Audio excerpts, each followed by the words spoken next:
मी आत्ताच गाडी सांगत होतो की बैठक मला धकधुक हीच होती की नियोजन कसं असणार, कारण तुम्ही कुठे मला रस्त्यात भेटतायत, कुठे मी सगळ्यांना बोलतो अरे चला चला बैठकीत चला. आणि सचिनजींच्या हातात कार्यक्रम दिला, मला 10 वर्ष अनुभव आहे, रोड शो वगैरे होतो. किती छोटी बैठक सांगितली तरी ते मोठं करतातच. तरी देखील आज मला वाटतं 2 आपल्या मतदारसंघातले इथे सगळे पदाधिकारी जमलेले आहेत. कालपासून आम्ही ह्या खळा बैठका आता जसं जसं आपण रायगडच्या दिशेने जातो अंगण आणि मुंबईच्या दिशेने गेले की गॅरेज बैठका होणार आहेत आमच्या. पण मूळ गोष्ट हीच आहे की घरगुती बैठक आपली जशी घरातल्या अंगणात होते तशीच अंगणात घ्यायची होती. कारण अनेकदा आपण पाहतो जेव्हा आपली निवडणुकीची धावपळ सुरू होते तेव्हा मोठ्या सभा होत असतात, हॉलमध्ये कार्यक्रम होत असतात. पण मला माझ्या पदाधिकाऱ्यांशी बोलायचं होतं, माझ्या साथीदारांशी बोलायचं होतं. आणि इथे मला वाटतं तर बसलेलेच सगळे, कारण आम्ही मुद्दामून भास्कर जाधव साहेब तुम्हाला बोलायला दिलं, कारण आता येतं अधिवेशन आहे, त्याच्यात थोडं गरम करतो तुम्हाला आम्ही. कारण हे उभे राहिले की समोरचे गप्प बस. इथे जे उभे होते, जे तुमचं ऐकत नव्हते, त्यांना लगेच तो प्रसंग आठवला. तुम्ही बस बस सांगितलं, ऐकलं नाही आणि सस्पेंड करून टाकलं तुम्ही 12 लोकांना, तर म्हणून सगळे बसले. पण असं हे जे अधिवेशन असणार आहे, आता मला वाटतं राजनजी आपण सगळे, सुनीलजी आपण सगळे जे अधिवेशनाला सामोरे जाणार आहोत, तुम्ही लिहून घ्या, हे खोके सरकारचं शेवटचं अधिवेशन असणार आहे. विरोधी पक्ष म्हणून आपलं शेवटचं अधिवेशन असणार आहे. आणि 2024ला परिवर्तन केंद्रात आणि आपल्या राज्यात घडवणार म्हणजे घडवणारच, ही शपथ आपण घेऊन बाहेर पडलेलं. कारण एकंदर आज जे काही आपण करत आहोत, आजच्या निवडणुकीच्या पार्श्वभूमीवर आपण ही जी बैठक घेतलेली आहे ही आपली, तसं बघायला गेलं तर विधान परिषदेची निवडणूक आहे. अनेक वेळा आपल्याला वाटतं अरे विधान परिषद म्हणजे आपलं काय देणं घेणं असतं, लोकांचं काय देणं घेणं असतं. पण तसं नाही, विधान परिषद देखील तेवढीच महत्वाची असते, कारण तिथे देखील आपल्याला बोलायला, विषय मांडायचं एक वेगळी संधी असते.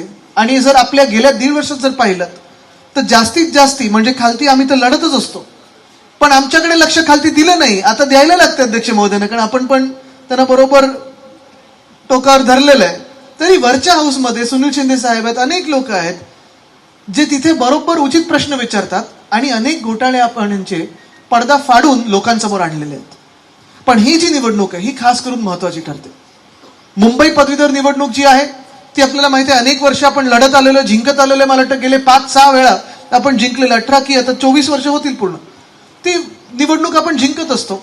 आणि मुंबईतल्या सर्व पदाधिकाऱ्यांचे जी काही मेहनत असते ती फळायला लागते, कारण सगळेच पदवीधर, सगळेच सुशिक्षित मतदार हे शिवसेनेसोबत असतात. मुंबईत तसं पाहायला गेलं तर मुंबई महानगरपालिका असेल, आमदारकी असेल, खासदारकी असेल, मुंबईकर बोलला तर शिवसेना हे एक नातं जुडलेलं आहे. आणि मुंबई आणि कोकण हे देखील तेवढंच महत्वाचं नातं आहे. आणि म्हणून आपण मागच्या वेळीच ठरवलेलं की कोकण पदवीधर लढायची. पण मागच्या वेळी जेव्हा ठरवलेलं होतं आपण, तेव्हा आपली तयारी तेवढी काही पूर्ण झाली नव्हती, घाईघाईत आपण लढलो होतो आणि थोडक्याच मताने ही आपली सीट गेली होती. जो काही आत्ता अभ्यास आपण केलेला, आणि किशोर जैनजी माझ्यासोबत जे आलेले आहेत त्यांना यंत्रणा प्रमुख उद्धव साहेबांनी केलेले आहे, ते डेली रिपोर्टिंग त्यांचं उद्धव साहेबांना असतं की कोण किती फॉर्म भरते, कुठच्या तालुक्यात फॉर्म आलेत, किती भरले गेलेत, त्यांचे रिसीट आले की नाही, बरोबर ते सबमिट झालेत की नाही. पण हा जो मतदारसंघ आहे हा खूप महत्वाचा ठरतो, कारण ही जी आपली शिवसेनेची ताकद आहे, संपूर्ण मतदारसंघात, प्रत्येक तालुक्यात, प्रत्येक गावात, प्रत्येक शहरात ही आपल्याला दिसायला मिळते. आणि मग अशा पूर्ण मतदारसंघामध्ये जर अभ्यास केला तुम्ही तर ही सीट 100 आणि 100% शिवसेनेचीच आहे आणि जिंकून येऊ शकतो ही खात्री पटवून आपण आता पुन्हा एकदा या निवडणुकीला सामोरे जात आहोत.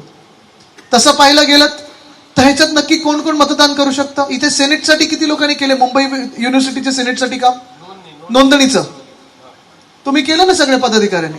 आता तुम्ही ती जी निवडणूक असते ती किती किचकट असते मला सांगा जरा, काय काय भरायला लागतं त्याच्यात. मुंबई विद्यापीठाचेच तुम्ही पदवीधर असायला पाहिजे, कॉन्व्होकेशन सर्टिफिकेट असायलाच पाहिजे, बरोबर. ह्या 2 अटी असल्यानंतर मतदानाच्या वेळी पहिल्या 5 जे असतात त्याला आपण प्रेफरन्शियल वोटिंग टाकतो, म्हणजे 1 नंबर कोण, 2 नंबर कोण, 3 नंबर, 4 नंबर, 5 नंबर. आणि प्रत्येक विधानसभेत आपण मागच्या वेळी देखील वेगळे वेगळे प्रेफरन्स दिलेला. पण कौतुक ह्या गोष्टीचं आहे की 2010ला पण आणि 15ला पण दोन्ही वेळा जेव्हा आपण ह्या निवडणुका लढलो तेव्हा बरोबर जसं दिलेलं प्रेफरन्स तसं झालं. पहिल्यांदा आपण 10 पैकी 8 सीट जिंकलेलो, मागच्या वेळी 10 पैकी 10 जिंकलो. हे तुमचं सगळ्यांचं श्रेय, ही तुमची ताकद आहे. कलाकारी ही सगळी तुम्ही केलेली आहे, कारण बरोबर तिथे जाऊन मतदाराला सांगणं की हे असं वोटिंग करायला पाहिजे, ह्या लोकांना असं नंबर टाकायला पाहिजे, असं वोटिंग होतं त्याचं. म्हणजे अनेकदा आम्ही आमदार असून आमची मतं प्रेफरन्समध्ये बाद होतात, कारण आम्ही चुकीचं करतो. कधी बाहेर लिहितो, कधी चुकीचा आकडा काढतो, पण जनता जनार्दनाकडे जाऊन तुम्ही हे सगळं नीट करून घेता, हे खूप मोठी गोष्ट आहे. मग तसं पाहिलं गेलं तर ती तर फार किचकट निवडणूक झाली. ही निवडणूक जी आहे कोकण पदवीधरची, ही फार सोपी आहे. जगात तुम्ही कुठेही पदवी तुम्हाला मिळाली असेल, कुठच्याही युनिव्हर्सिटीमधून तुम्हाला डिप्लोमा असेल, ग्रॅज्युएशन सर्टिफिकेट असेल, डिग्री मिळाली असेल, डॉक्टर असेल. आपल्या मुंबई विद्यापीठाच्या पदवीधर सेनेटमध्ये डॉक्टर चालत नाही, ह्याच्यात डॉक्टर चालतात, लॉयर चालतात, जे काही असेल तुम्ही याच्यात मतदान करू शकता. माझी तुम्हाला विनंती एवढ्यासाठीच राहील की आपण प्रत्येकाने मेहनत तर घेतलेलीच आहे. मी बघतोय मागच्या टप्प्यात पण प्रत्येक जणांनी मेहनत केली, प्रयत्न केलेले आहेत.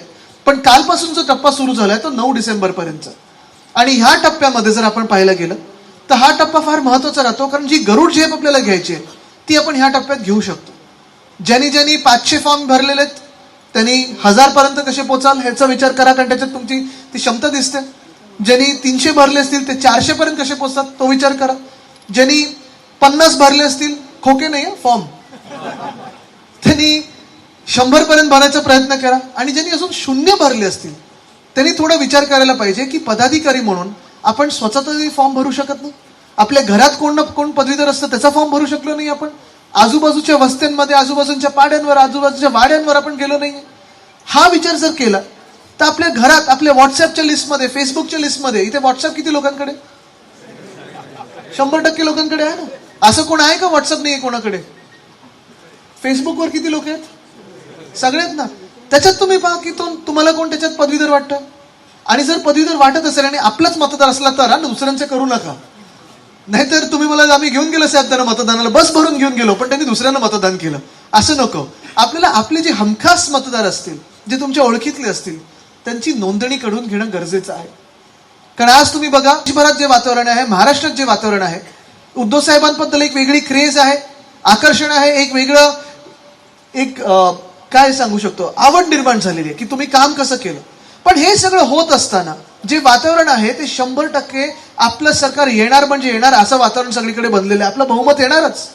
महाविकास आघाडी म्हणून, शिवसेना उद्धव बाळासाहेब ठाकरे पक्ष म्हणून येणारी विधानसभा ही आपण जिंकणार. आणि जे मी सतत बोलत आलोय की 2024 हे आपलं वर्ष आहे, लोकसभेत पण आणि विधानसभेत पण हे आपण घडवून दाखवायचं आहे. पण नुसतं तिथे लोकसभेत आणि विधानसभेत तिथेच बहुमत मिळून चालणार नाही.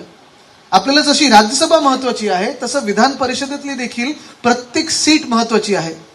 आणि प्रत्येक सीटसाठी प्रत्येक मत, ते कुठची ऍड होती, हर एक फ्रेंड जरुरी होत आहे, ते एअरटेलची होती मला वाटतं. आता एअरटेल आहे की नाही मला माहित नाही, पण आपण तर आहोत. आणि आपल्याला प्रत्येक मत गरजेचं आहे, कारण प्रत्येक मताचं एक ताकद असते. प्रत्येक मत इतिहास घडू शकतो. आणि ह्या मतातून, तुमच्या मतातून जेव्हा विधान परिषदेत मत जातं, जेव्हा आपला आमदार बनतो, महत्वाच्या विषयांवर आपल्याला चर्चा करता येते, विषय घेता येतात, जनहिताचे विषय मांडता येतात. कारण येणारे जे सरकार आहे, आपल्याला महाराष्ट्र हा पुन्हा एकदा जे काही या गेल्या 1.5 वर्षात घडलेलं आहे ते इरेज करून, ते खोडून आपल्याला पुन्हा एकदा सुवर्णाक्षरात लिहायचंय. आपण आठवण, आपला जो महाविकास आघाडीचा काळ होता, जे आता आपण सांगत होतात वशिष्ठी नदीसाठी असेल, इथे मी पण आलेलो एकदा दोनदा जेव्हा पूर आलेला, आणि प्रत्येक वर्षी आम्ही पाहायचो पूर येतो. आमच्या मुंबईत देखील हिंदमाताच्या तिथे, आपल्या तिथे पूर यायचा, तो आपण पूरमुक्त पूर्ण भाग करून टाकलेला आहे.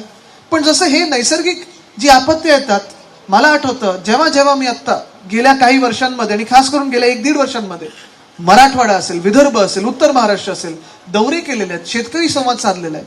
इथे जसं आपण खळ्यात बसतो तिथे आपण बांधावर बसतो, तेव्हा मला स्पष्ट भाषेत ते सांगतात. कारण शेतकरी बांधव काही घाबरत नाही. ते, मी त्यांना कधीच विचारत नाही तुम्ही कोणाला मतदान करता. मी त्यांना एवढंच विचारतो, तुमचं जे नुकसान झालेलं आहे मदत काही आली का? जे तुम्ही पीक विमा भरला होता मदत काही आली का? ते विम्याचे पैसे तुमच्याकडे आले का नुकसान झाल्यानंतर? जे अवकाळी पाऊस पडला, जी गारपीट झाली, जो दुष्काळ आला, सुखा दुष्काळ, ओला दुष्काळ दोन्ही, ह्याच्यातून तुम्हाला मदत झाली का? कारण असं झालं की मागच्या वर्षी जिथे जिथे मी दुष्काळासाठी गेलेलो, यावेळी अवकाळी पावसासाठी गेलो, काही ठिकाणी गारपीट झाली आहे. आणि मला ते एवढंच सांगतात, उद्धव ठाकरेंनी दिलेली आम्हाला कर्जमुक्त दिलेली मदत पोचली, पण ह्या सरकारने पंचनामे केल्याशिवाय दुसरं काही केलं नाही. बरं, पंचनामे पण कसे?